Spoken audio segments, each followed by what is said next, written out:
Let's be honest, almost everyone has wished they were a genius at some point. We look at high IQ scores like they're some kind of golden ticket to success and happiness. But what if that whole idea is just completely wrong? Because today, we're going to explore the profound and, yeah, often painful, hidden costs of having a mind that's just too brilliant for its own good. And that right there, that's the heart of what we're unpacking today. The idea that for some, a brilliant mind feels less like a superpower and more like a cage.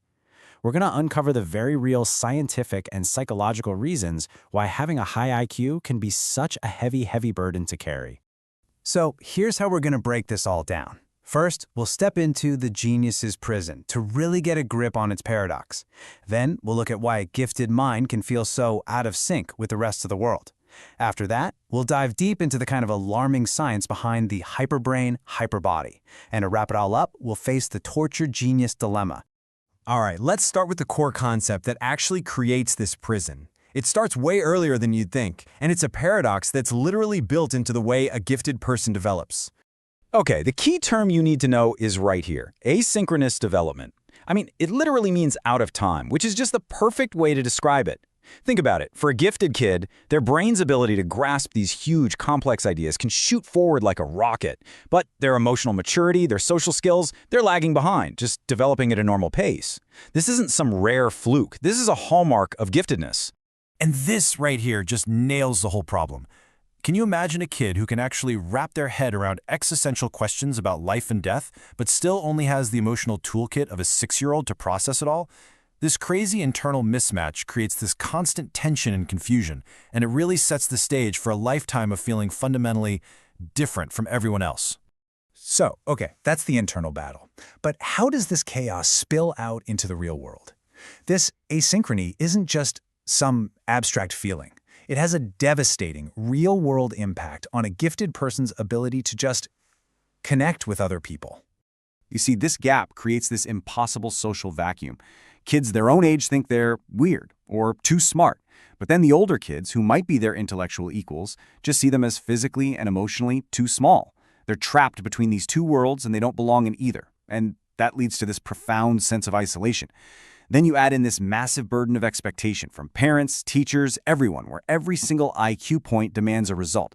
A tiny failure feels like a catastrophe, creating this deep fear of not living up to a potential they never even asked for. And this chart, wow, it just lays out the massive disconnect, doesn't it?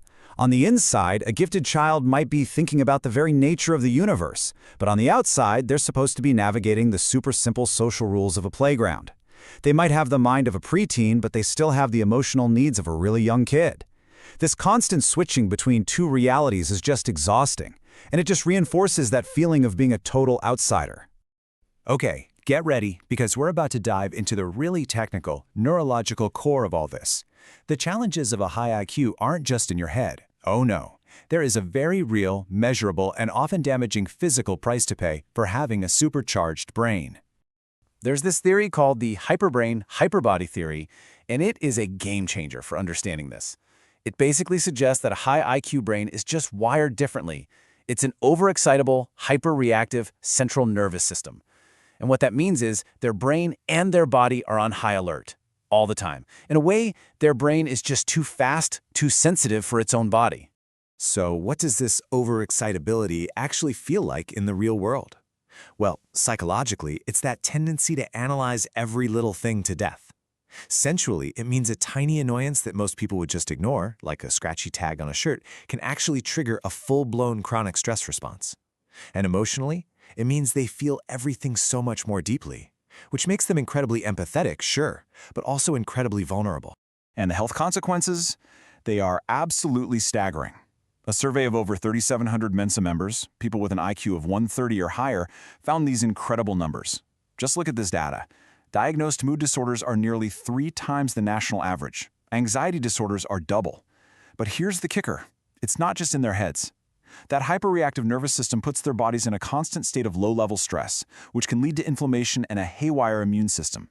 This makes them way more prone to allergies, asthma, and even autoimmune diseases. This is not a coincidence. It's the physical signature of a brain that's stuck on overdrive. And all of this leads us to our final and maybe most tragic part of the story. What happens when this hyperanalytic, overexcitable mind has nowhere else to go but inward? Well, it becomes a weapon turned against itself. And here's the ultimate tragic paradox, right? An intellect that can solve incredibly complex problems should be an amazing asset. But for so many people with a high IQ, that same analytical power gets trapped in a loop, analyzing their own fears, their own failures, and their own anxieties with the exact same intensity they'd use for a physics problem. This isn't just thinking a lot. It's a vicious cycle, with a few key players. First, you have rumination, where the mind just endlessly replays past mistakes over and over. Then there's worry, where it rehearses every single possible future catastrophe. And then you get analysis paralysis, where the ability to see 1,000 possible outcomes makes it totally impossible to make even a simple choice. Their greatest strength, analysis, becomes their greatest source of pain. You know, it's actually really helpful to compare this kind of general genius with what we call a savant. The cost for the genius we've been talking about, the anxiety, the overthinking, it comes from this intense self-awareness. Savants, on the other hand, they pay a totally different price. They have these spectacular islands of ability, but they often lack the abstract reasoning to even explain how they do what they do. They're like two sides of the same coin, really, showing the profound costs of having a brain that deviates so far from the norm. And so, at the end of all this, we're left with a really heavy, thought-provoking question. If the absolute peak of human intelligence is biologically linked to such a high risk of mental and physical illness, what is that telling us? Is evolution trying to show us that the safest, and maybe even the healthiest, place to be isn't at the extremes, but somewhere in the middle? It's a challenging thought, and I'll leave you with this. Would you rather be a happy fool or a tortured genius?